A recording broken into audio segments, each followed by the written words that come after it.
Nay còn bão không? Đã còn bỏ. Hả? Ừ. Xin Thiên Hải dậu sao vậy mà? Hả? Xin Thiên Hải dậu tai phong mà. 今天没有台风，没有下雨。 Vì bữa nay hết bão rồi, nay chủ nhật à? Hôm nay không có bão và cũng không có mưa. Không còn má, không còn bớ, và còn không còn mó. Rồi tính nói gì nữa? Trưa nay ăn món gì? Không mừng có, không Nè, mừng có. trưa nay ăn món gì? Cho ngủ. Thịt kho hôm qua, thịt kho nước dừa. Ăn gì? 生鱼片。哎，今天我们去吃生鱼片。哎，今天我们去吃生鱼片。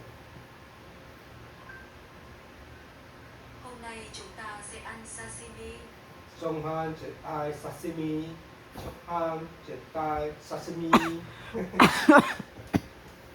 烘麦就是今天的烘麦，就带